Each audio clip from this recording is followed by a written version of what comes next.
Hi, thank you. My name is Rizwana Lala, and I'm submitting these questions on behalf of MEDACT Sheffield. MEDACT Sheffield were a collective of health professionals in Sheffield that campaign for health justice. I think we're all aware of the horrifying scenes that have come out of Manston, but I am here today to talk about the local picture in terms of the conditions that the asylum seekers in Sheffield are living in. We, as members of MEDACT Sheffield, as frontline NHS workers, are raising serious concerns about the welfare of those seeking asylum in Sheffield, in particular those who are currently residing in Home Office accommodation. The use of unsuitable accommodation of those housed in asylum seekers housed in Sheffield is well documented, and we know that this can lead to tragic consequences. We have an example, a really awful example of 5-year-old Muhammad Munir Majidi's death last year. Recently, we have come across many instances of unsuitable accommodation. We've been working with migrant organisations who are telling us that GPs are unwilling to go into the accommodation because it's so dirty and unsanitary that they are worried about the welfare of other patients through infectious disease spread. I'm just going to raise 2 examples of some of the concerns that frontline doctors have seen in Sheffield hospitals. One was a 17-year-old girl who presented with severe malnutrition and severe trauma because she wasn't fed properly within the accommodation. And despite only being 17, there was no key worker or social worker assigned to her. I'm also going to give another example of an extremely vulnerable older woman with dementia who presented again with severe malnutrition. And one of the reasons why she presented at the hospital with severe malnutrition is because that she needed to be fed with a healthcare feed because she was so vulnerable. But the Home Office accommodation did not have the facilities to store her medical feed.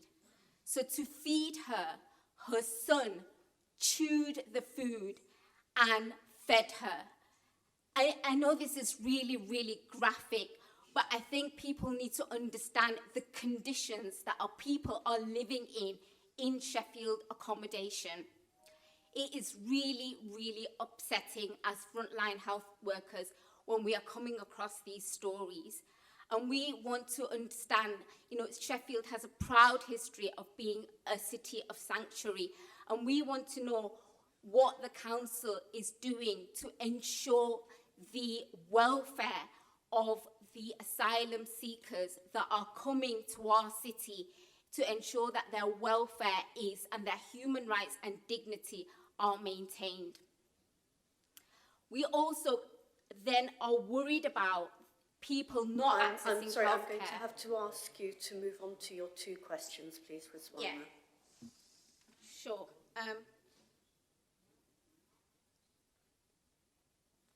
So I am just going to say one more thing. When people are presenting to the hospitals when they are in severe need of care because they have no choice, but people are not, because of the hostile environment and the migrant charges, what we are seeing is people are reticent to access the healthcare that they need because they're being charged up to 150% for their healthcare in Sheffield hospitals. And if they do not pay that charge within 8 weeks, then that information is shared with the Home Office and it can affect people's asylum status. So there's a massive barrier to accessing healthcare. So I have 2 questions for the council. Can the council assure us that they are using all their levers to end the hostile environment for migrants in Sheffield hospitals, especially in the light of the Race Equality Commission and the council assuring us that they are pledging to be an anti-racist city. The next question is, can the council tell us what steps they are being taken to assure the welfare needs of asylum seekers are being met in the accommodation that the asylum seekers are housed in Sheffield?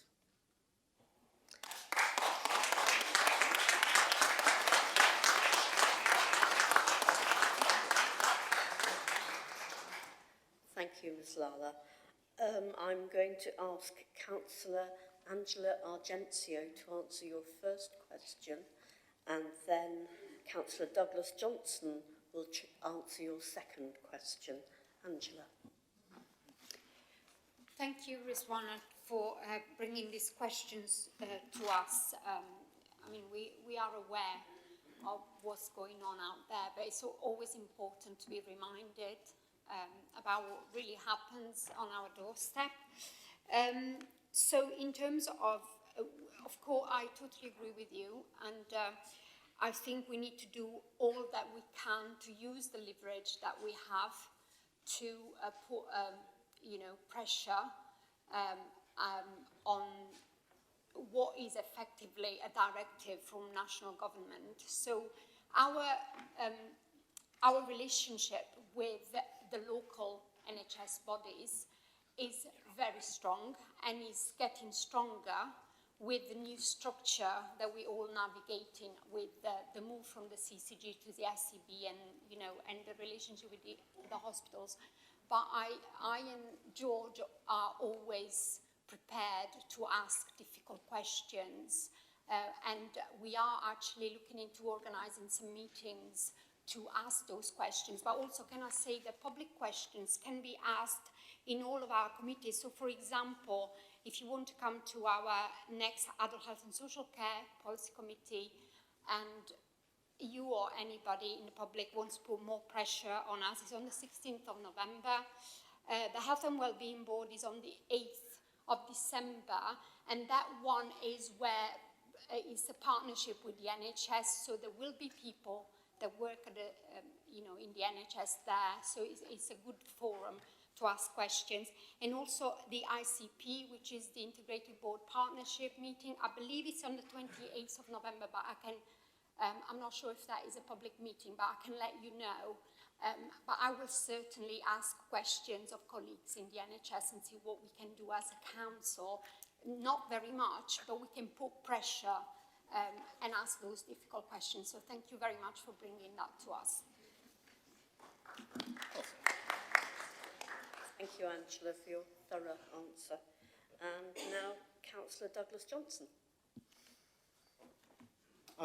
Thank you. And thank you for your speech on describing what's happened. And I was just hearing on the news this morning, looking at the pictures of what's happening in Kent.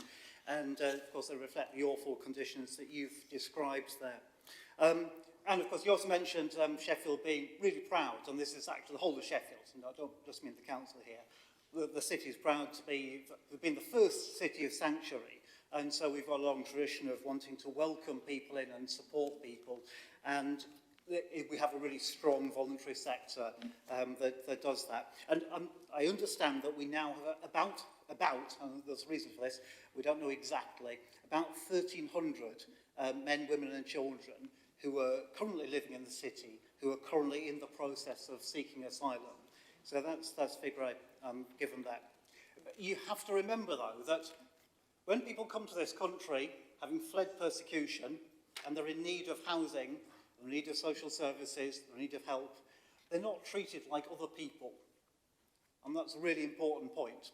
And as a result, the council is simply not permitted to provide the assistances to other people who are homeless, or indeed to the other people who've got care and needs in terms of social care. It's not permitted to do that. And consider that the council's abilities are fairly constrained here. And of course, you'll be aware the reason for that is because the whole issue of migration is something that's been so politically toxic that no government for the last few decades has dared to do anything with it. And that's why we have this really shameful situation that migrants who come here are shoveled down a different track from other people, and they end up in situations like you described. So where that leaves us is that we have got officers in the council here who are doing a lot of really good stuff to do what they can. But you have to remember that they're funneled down the route through NAS, contract down to Mears, which is a big property company. They have contracts, and the aim of that is to completely bypass local democratic control and oversight. It's to stop people like us getting involved. So the council has no legal jurisdiction about their welfare. What it can do is that our people in our private rented standards section do have some ability with jurisdiction over houses in multiple occupations. So where people seeking asylum are housed in houses in multiple occupation, then there is scope for inspection of those, and that can be a really useful lever to make sure that people have contact from officers and they can supervise something of their living standards there. In terms of education, there's ability to get in and look at education placements.